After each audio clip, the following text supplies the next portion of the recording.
What's up, guys, and welcome back to Beyond the Void Horror Podcast. My name is Alex. I'm Christina. And we are super excited to talk about Lovecraft Country Episode 5, Strange Case.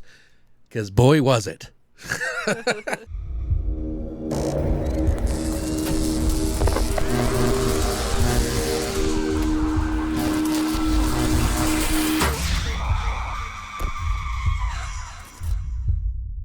All right, so wow. Holy shit, what a fucking episode. That was a great episode. That is my favorite episode thus far. Right. It's disturbing, it's deep, it's not too much. I mean, it does still jump around like all of the episodes have been doing, which we'll get into that in here in a little bit. Right. But I'm kind of reinstilled. I feel like that episode rejuvenated me from the last one, which it didn't hate. Right. Just didn't really lift me up. I was fucking cheering in this episode, to be honest. I was assuming this episode was going to be like a filler episode. Right. You know what I mean? But none of them, because there's just so much going on. Well, see, that's what I'm saying. Maybe they're doing that shuffling. Right. You know, where it's like we kind of, this is probably my favorite episode that we've had yet. And it'll probably be different for everybody because a lot of people are like, Jesus, that was really gross. But I'm like, I'm a horror fan, so I'm all about that shit. Give me more of that. One complaint Nick brought up, and we've kind of talked about it, but not directly, is where they do these jump cuts, where it's almost like the episode is normally an hour and a half, but they're cutting out all the the stuff that explains to how it leads to the next situation. Yeah. They've been doing that in every single episode too. Nick brought up the one where she was in the closet this episode, and it was like, well, what happened? All of a sudden she's in the department store. Right. It just, it's like, well, that is a little annoying. It is a very unconventional thing, but again, maybe that's how the book is. And they're playing off of that. I don't know. Right. I can't compare. But in that particular scene, though, I would have liked to seen her get out of the closet. I think that would have Well, someone else did in this episode. Wah, wah, wah, wah. Oh, that was a really bad joke. I know, it's just terrible, but whatever. It's how fast you do the jokes, guys. All right, I'm a fucking comedian here. Although I think I am one sometimes. So I already know this, but I'm curious to hear from you, at least what I think it is. But whose episode is this? It's obviously Ruby's episode. Yeah, with a side helping of Christina and Montrose. Right. You know, Atticus and Atticus. But they were kind of like side characters. This was totally, and I'm glad to see this aspect of her waking up as a white woman. Sure, it was different. It was like it's like this entire episode. Which, first of all, let me attack the name of it, called Strange Case. Which immediately before we even started watching, I was like, "There's a book or a movie or something about the strange case of." Remember, I said that. Mm-hmm. And it's the strange case of Dr. Jekyll and Mr. Hyde. Oh, that's the original title. Right. That was by Robert Louis Stevenson. Oh. Which I'm not, I didn't know who wrote that. I forgot. Yeah, I was looking that up because I was curious. And I was like, so it definitely makes sense there because obviously in the book, he makes a potion that makes him turn into, Dr. Jekyll and Mr. Hyde, and it's like an alter ego of him. Although in the book, that was kind of like a metaphor for alcoholism, is what they're saying. Right, because he got angry. Wasn't he a nice guy? And then he got angry. Right, but there's a lot about change, metamorphosis, butterflies, locusts, all of that in this fucking show. Yeah. And there's a lot of metaphors in that. In this, obviously, with Ruby and her potion, Christina and her potion, Montrose was coming out of the closet. Like, everybody is kind of just like self-realization, that kind of whole thing. So I don't know. I just find it kind of interesting about, coming to understanding and feeling comfortable in your own skin, literally, right, or not, or even taking advantage of. By far, this is the goriest skin melting off people's bodies episode ever. Right. Some of the longest transition scenes I've ever seen. It is CGI, but and I will always give An American Werewolf in London. Oh yeah. The nod there for transformation. But this is pretty damn good. It wasn't CGI. Right. But they incorporate a little of both. Oh yeah, it totally seemed like both. And did you notice when she was transitioning, I think it was in her It was the first or the second transition. And did you notice the eyeball in the mouth? Because I thought that was super cool. In the very beginning? Yeah. Well, let's go ahead and talk about some of the situations that happened. Right. And then we can talk about that. Right. Well, when she woke up as a white woman and she didn't realize it, and she went out into the town, she was freaking out, and then the little boy bumped into her, and then the cops like that was cool how they did that scene. Yeah, no, absolutely. I mean, it was first I didn't know who the hell it was, but I was like, wait, what was her name? Clem? Oh yeah, the sheriff from episode 2. Yeah, the one of the village. Yeah, it did look like her. It was her, but I mean, we don't know how they make these potions. Right, so that could have been, yeah. So we haven't seen her since the lodge collapsed. And we don't know what happened to the village. They've never even gone back. Yeah, and Ruby didn't know who she was because, she wasn't there. So. Right. But she walks up to the street, bumps into a kid, and then there's that whole exchange where she's just like, she's panicking. And she realizes that if she were panicking and she were black, this shit would not go down the same.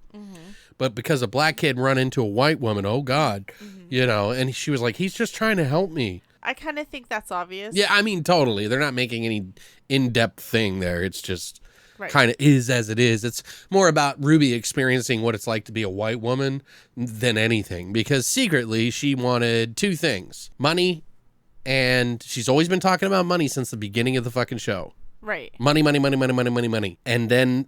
Acceptance. And because of that job. Right. Well, that was a big part of it, which they go over here. But she goes back to the house because William has the police come to get her. And he's like, your husband's looking for you. And he told us about your condition and how important it is to get you back right away. And she's like, he's not my husband. And they didn't even care. They're just like, whatever, because again, men over women. Yeah, well, of course, because that's a struggle back then, too. So, But she goes in the house.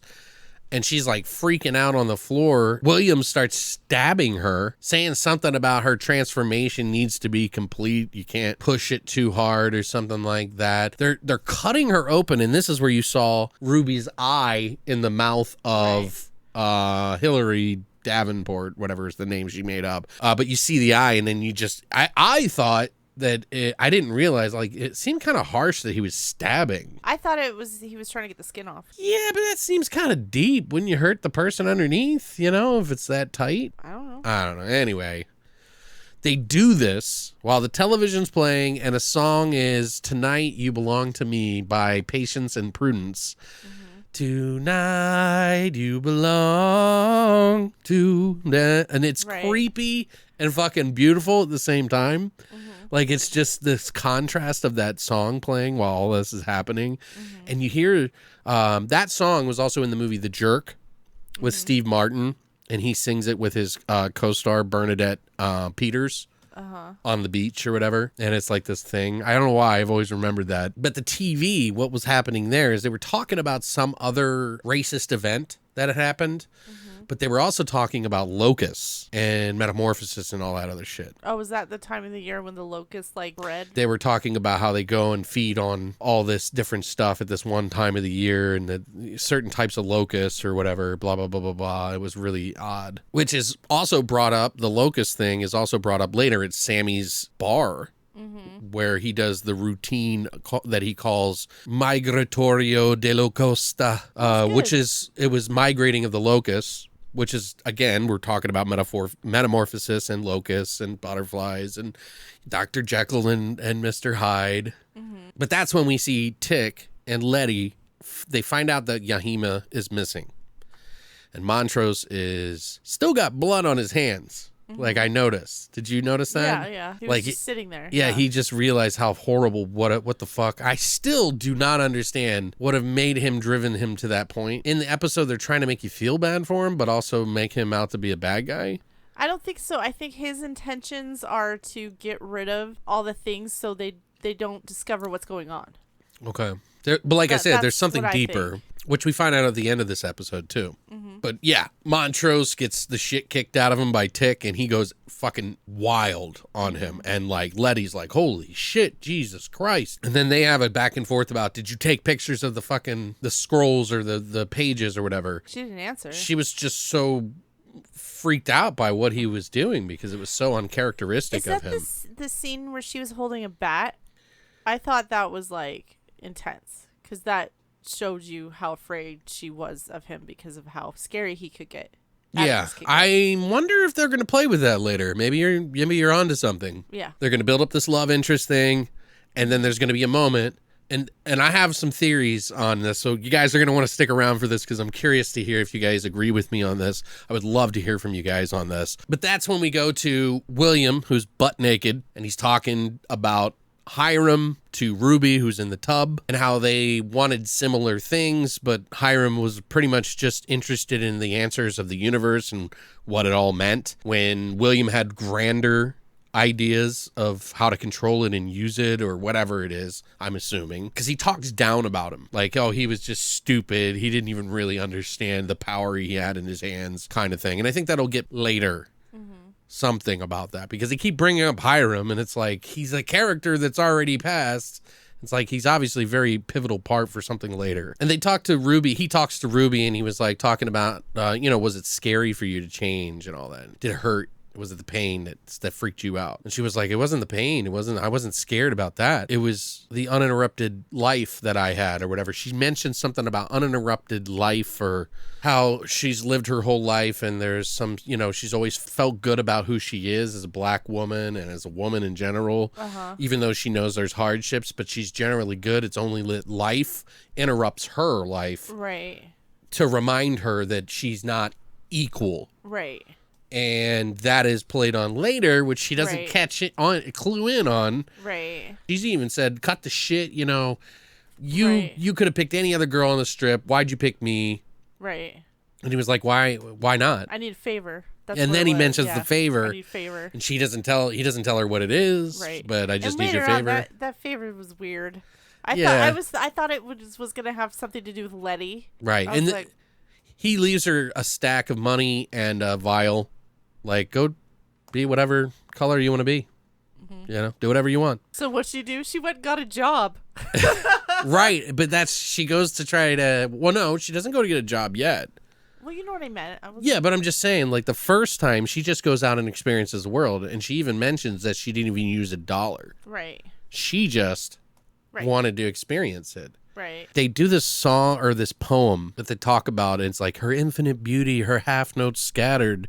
This is the colored girl's suicide note or something.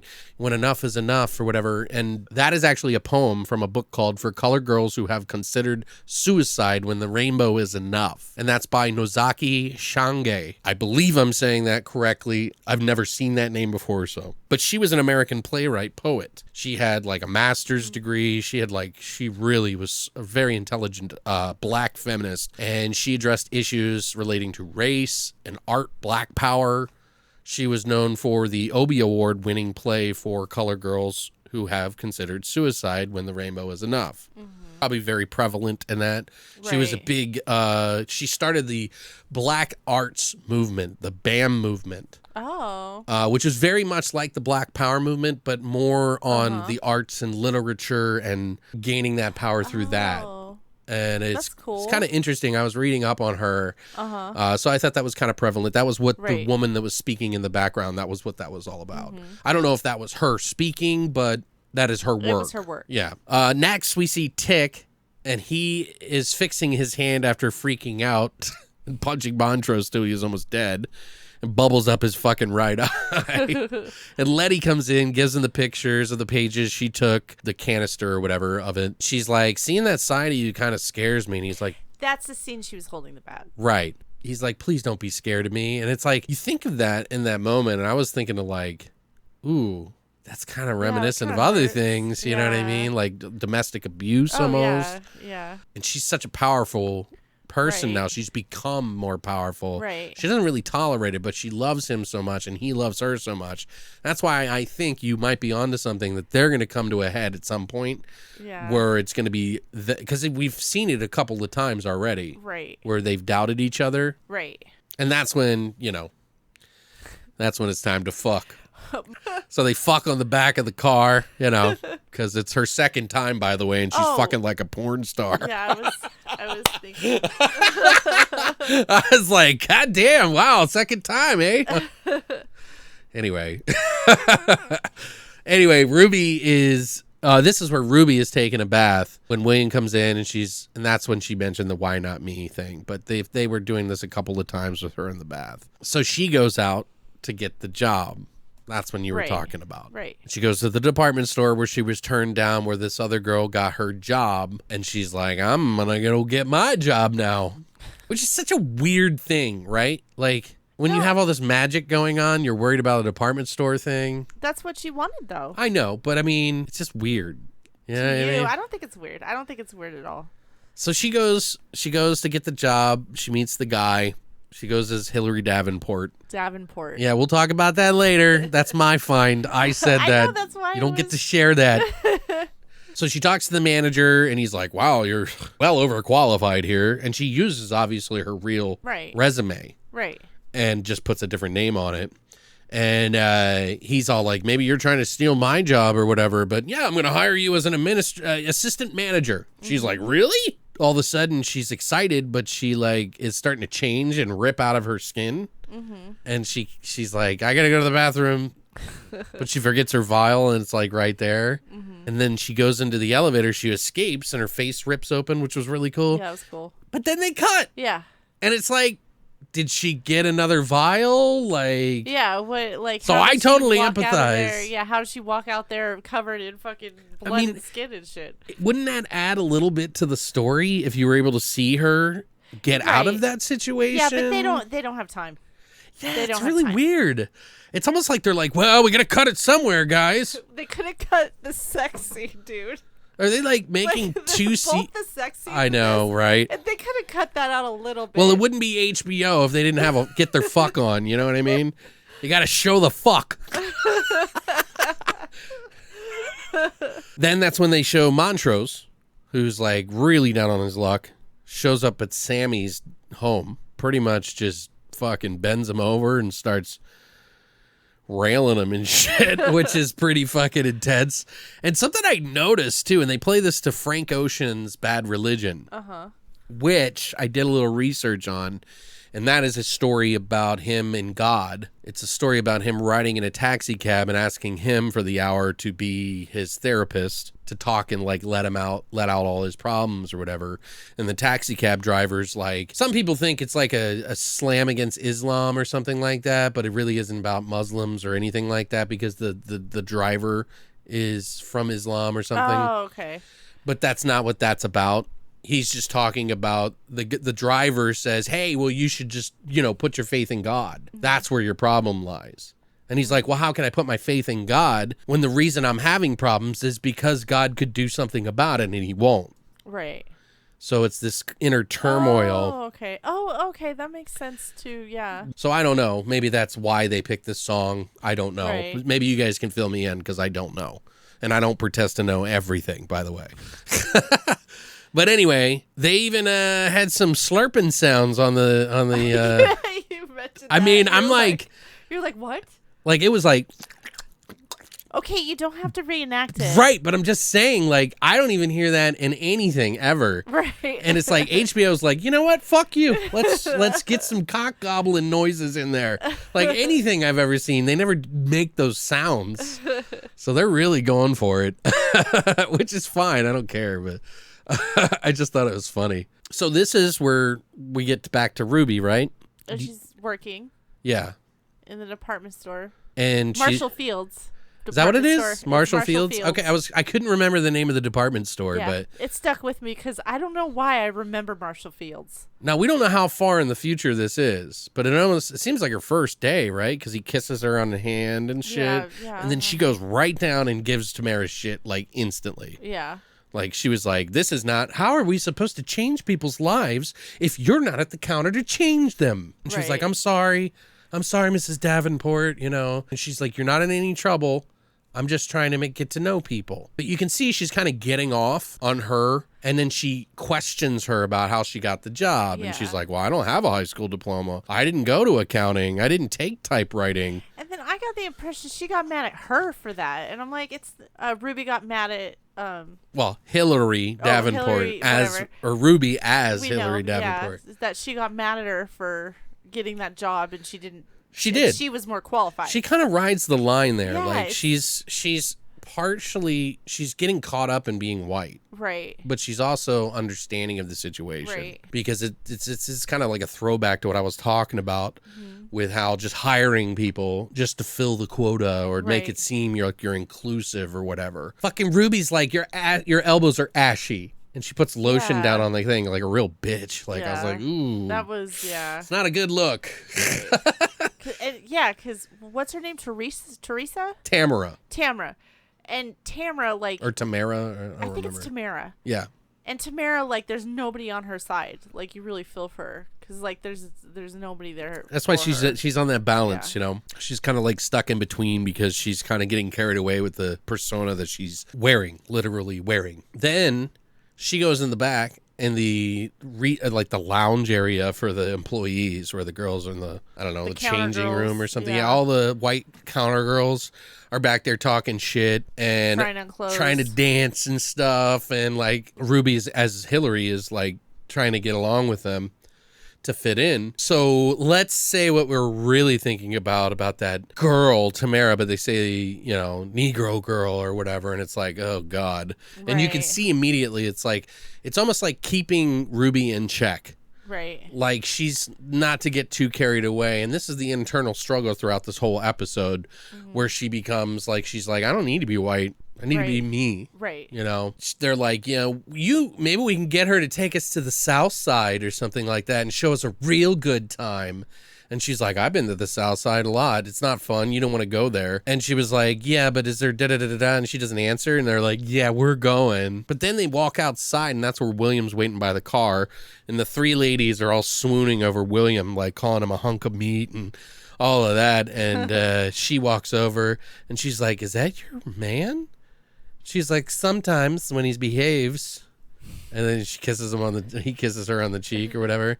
But William's there because he wants the favor. Right. Right. And she's like, what?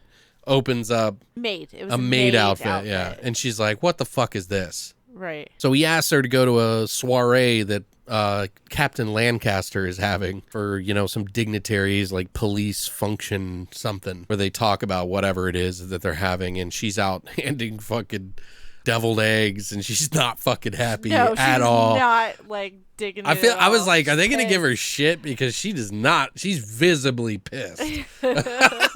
She's like, you want your fucking egg?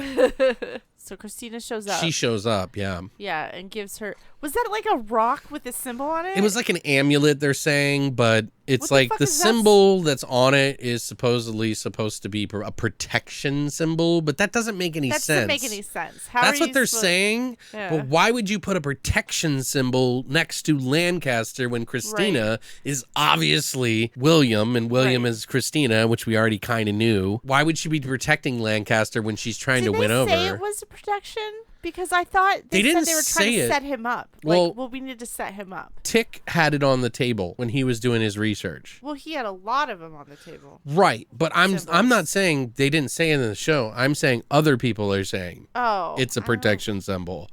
I didn't. Yeah, that doesn't make any sense. I don't think it is. That doesn't make any sense. Unless she's trying to use the protection symbol when she goes there. I don't know. But yeah, Christina's like, you got to go into the office and put this amulet in there and put this fucking thing in the drawer. She goes to do it and she hears some like muffling in the closet and it's a dude with his throat cut and he's bleeding all over the place. They don't even fucking explain it. No. Like it's what, like... I mean, it's cool, but it's like, I do wonder what the fuck it is, but apparently it's... He did say when she was hiding in there that it was somebody that they were trying to get some information out of. Because they were like, did he talk yet? He's all like trying to cover his mouth. But there's another jump cut. Yeah. Like, how did she get out of there? But when Lancaster went in there and he took his shirt off, he had like a different torso. He did. He had a person of color's torso. Yeah. I think. I don't know. It was just a different skin and like tone. He had white arms and a white head and a white legs or something, but it looked like it. Now, I was thinking that maybe he was an experiment that Epstein did. Like maybe he was Maybe. a byproduct of Epstein. I'm putting it out there. That's no. That makes a lot of sense Yeah. because they have talked human. about Hiram and everything Yeah, multiple times in this multiple episode. times. So they must be. He must be something, an experiment from him. Yeah. He was kind of like mismusing it, kind of like they kind of think of Hiram as some stupid guy who's just kind of like mishmashing shit together instead of actually using it for what it's supposed to be used. Yeah, because she said that too. Right. They talk about him in very much disdain, and they also talk about Lancaster shooting William in the back and leaving him for dead, and that's why. Mm-hmm. And Christina is like, she has that moment with Ruby. She was like, do you even feel anything for William? Right. Outside of the favors he's done for you. Right. So I do think there might be a real love interest there. Right. In some weird way. I don't know. I don't think so. I think they're just using each other. They have Letty and Tick have this short little talk about Yahima, and he tells her that Montrose killed her. Right. Which, yeah. And she didn't know, and she's like, that's fucking evil. We need to leave this shit alone. You know, and he's like, it's not evil if your intention is not evil. What is your intention? She's like, well, what was fucking Montrose's intention? Yeah. You know what I mean? Yeah, he said we need to use this to protect ourselves. Right. Well, you could use it for protection or evil. And he said, no, he said we're going to use this for protection, to protect ourselves, to get what's ours, protect what's ours. And then she was like, well, why was Montrose using it? They're at the Southside bar with everyone at Ruby's work, or Hillary Davenport's work, because they asked Tamara, because she gets into an argument with her and the manager hears, and she was like, oh, Tamara was just telling us she was going to take us down to the Southside and show us a really good time. And they all end up going that night. They're all having a drink, and everybody's drinking a lot. Ruby's drinking, like, serious drink. Like, she's not enthused about anything at all. Right. She was having some sort of dilemma and hangs behind while they show a fucking awesome, one of the best transformations that we had seen yet until later. But she goes outside and she's just transforming in this insanely long, graphic, bloody fucking transformation outside. And she overhears her manager trying to rape the Tamara girl. Mm-hmm. He was like, let me just touch it or whatever. Smell it. Yeah, let me just smell it. And then he calls her the N-word after it. And she's just like... She's like, she hates this girl, but she also wants to help her. I'm so mad that it kind of bothered me she didn't go try to protect her right then and there. I mean, I understand later on. She was dripping with a lot of gru, so. So? I don't know. They didn't know it was Hillary. Yeah, you know I mean? know. Why didn't she bust down and, like, kick his ass right then and there? Right. Like, I would have. Like, what the fuck? Like. Well, then shortly after that, they snap to Montrose, who's at his boyfriend's club. They're having like a big dance night or whatever. The Migratorio de la Costa. You can see Montrose like kind of like lingering in the shadows, kind of leaning against a pole as if he's, ashamed to be a part of this whole thing. But then he's like kind of moved by the whole song. Right. And then seeing Sammy look at him, and he realizes that he feels more of himself around Sammy than he's ever felt in his entire life. And he's just tired of hiding. This is all about transformation. So this episode, he goes out and he starts dancing and they lift him up and he kisses Sammy like really deeply. And then, I don't know, that was a really interesting scene right there. While that's going on, you got Ruby back at William's place and she's bloody with a towel around her. But that's when Christina comes in and they have this huge discussion about magic and like, she's like, I don't even know if I want to be a part of this anymore. And I thought I knew what I wanted and about being this and that. And she's like, well, magic is about freedom, unmitigated freedom to do whatever the fuck you want to do. Christina says to her, and this is the hint that she blatantly gives to Ruby. She was like, so who are you really uninterrupted? And it's like, dude, you had that conversation with William. You couldn't put two and two together. Right. She's having the same transformation as you. She wants to be a man because she's not being accepted as one, even though she's one of the more powerful people in the whole fucking thing. Right. It's funny that she didn't clue in on that, I thought. Yeah, it was weird. It's like, we already knew. Why did you need to make her not know? Right. I don't know. But that's for the later reveal, which wasn't really a big reveal, was it? Nah. But it was cool that she transforms like the way Ruby, because I was thinking like shapeshifter, like, right. No, it's potion. I love that it's so messy. Like, you know what I mean? I do too. That adds like an element of like, ugh. Yeah. You know, like most potions and movies and shit like that, it's like, oh, I'm magically me. Yeah. And this is like, nah, there's a trade. Right.